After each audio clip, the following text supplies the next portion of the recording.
कहां और कैसे मिला, आइए जानते हैं। असल में नितिन अपनी पत्नी की हत्या करने के बाद अपने ही मकान के पहले माले में बने स्टोर के रूम में छिपा हुआ था। स्टोर रूम में 2 दरवाजे थे। एक दरवाजा अंदर से बंद था तो दूसरे दरवाजे पर बाहर से ताला लगा हुआ था। जब पुलिस ने लाश बरामद की ना, तो तब पुलिस ने सारे घर की तलाशी ली बजाय उस स्टोर के, क्योंकि उस पे ताला लगा था। पुलिस तब ये सोच ही नहीं पाई कि जिस कातिल की वो तलाश कर रही है वो घर के स्टोर रूम में छिपा हुआ है। पुलिस ने जब स्टोर रूम का दरवाजा खोला तो अंदर का मंजर देखने वाला था। तब नितिन अपना मोबाइल फोन, चार्जर, सिगरेट का पैकेट, कॉफी मग सब कुछ लेकर इत्मीनान से बैठा हुआ था। तब रात के कोई 3 बज रहे थे, यानी कि वो शख्स 20 घंटे से लाश मिलने वाली महज 2 मीटर वाले फासले पर छुपा हुआ था।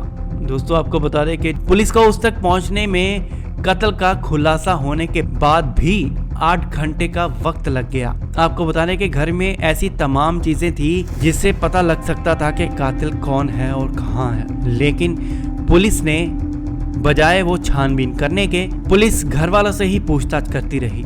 अगर सीसीटीवी फुटेज की जांच, कोठी की सही तरीके से तलाशी ली होती तो सारे काम जो पुलिस आधी रात को कर रही थी वो दोपहर को ही पूरे हो जाते और कातिल तक पहुंच चुकी होती। घर में ही कातिल छुपा हुआ था और 8 घंटे से ज्यादा का वक्त लग चुका था। जब पूरा सीसीटीवी फुटेज देखा गया तो ये साफ हो गया कि नितिन तो घर से बाहर निकला ही नहीं। तब जाकर घर की फिर से तलाशी ली गई, उन जगहों की तलाशी ली गई जहां पहले नहीं ली गई थी। तब स्टोर रूम में नितिन मिला, जहां पर वो फोन, चार्जर, कॉफी का मग लेकर बैठा हुआ था, जिसके जरिए वो पूरी रात छिपने के साथ मौका मिलने का इंतजार कर रहा था कि जब पुलिस हटे और मैं भाग जाऊं। लेकिन उससे पहले वो पकड़ा गया। आइए जानते हैं कातिल ने कत्ल क्यों किया। कहानी को पूरे आगे तक जरूर सुने। सीन ऑफ क्राइम को देखकर साफ था कि कातिल ने रेनू की हत्या की है और हत्या करने के बाद बिखरा हुआ खून भी साफ किया था। और तो और रेनू के लैपटॉप, उसकी गाड़ी की चाबी और सारी चीजें भी चार्जिंग में लगा रखी थी, ताकि अगर कोई भी उसे देखे तो ये लगे कि रेनू शायद कहीं बाहर गई है। ऐसे में शक है कि रेनू का पति उसके कत्ल करने के बाद उसकी लाश को ठिकाने के लिए सही मौके का इंतजार कर रहा था। नितिन के पास ब्रिटिश पासपोर्ट था, यानी कि वो इंग्लैंड का नागरिक भी था, जिससे वो आसानी से भारत से भाग सकता था। और सच्चाई यही है कि वो सही से मौके के फिराक में था। जब रेनू के घर वालों को उसके कत्ल का पता चल गया तो सीधा शक उनको अपने दामाद पे हुआ। रेनू के घर वाले रविवार को उसे ढूंढते हुए उसके घर पहुंचे, लेकिन मकान बंद था जबकि अंदर लाइट जल रही थी।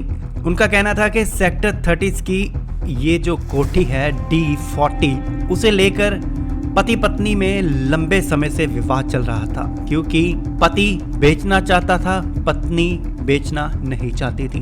दोनों के बीच में कई बार इस बात को लेकर लड़ाई भी हो चुकी थी।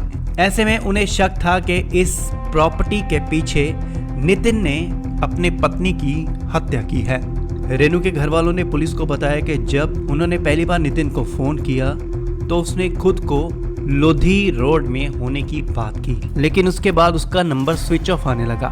सारे मामले की छानबीन पता करने के बाद पता चला कि इस कत्ल के बाद नितिन ने एक पार्टी को भी कॉल किया। इस कोठी को लेकर 5 करोड़ 70 लाख में सौदा तय कर दिया गया। हैरानी की बात यह है कि कत्ल के सिर्फ 2 घंटे बाद पार्टी कोठी देखने भी आई। तब नितिन ने संभावित खरीदार को पूरी कोठी दिखाई, सिवाय उस बाथरूम के जहां उसकी बीवी की लाश पड़ी थी। नितिन ने खरीदार को बताया कि उसकी बीवी को कैंसर है, इसलिए बाथरूम की तरफ ना जाएं, क्योंकि इससे इन्फेक्शन का खतरा है। पुलिस ने जिस तरह से नितिन को कोठी के अंदर गिरफ्तार किया, उससे लगता है कि वो मामले के थोड़ा शांत हो जाने के बाद लाश ठिकाने लगाकर कोठी का सौदा पूरा कर चुपचाप पैसा लेकर विदेश भागने की तैयारी में था। लेकिन इससे पहले कि वो ऐसा करता, उसकी पोल खुल गई। छानबीन के मुताबिक 2 दिन पहले रेनू और उसके पति नितिन के बीच में प्रॉपर्टी को लेकर विवाद हुआ, जिसके बाद रविवार को गुस्से में नितिन ने पहले तरीके से मुंह दबाकर रेनू की सांस रोकने की कोशिश की। फिर उसके बाद रेनू का सिर दीवार में मारा, जिससे सिर में घातक चोट आई। नितिन इसके बाद रेनू को घसीटकर बाथरूम में ले गया, जहां वो तड़पती रही। उसके सिर पर खून बहना शुरू हो रहा था और आखिर उसकी जान चली गई। पुलिस ने मौके पर जब मुआयना किया तो बाथरूम के पास सिगरेट की राख पड़ी थी। नितिन को सिगरेट पीने की लत थी।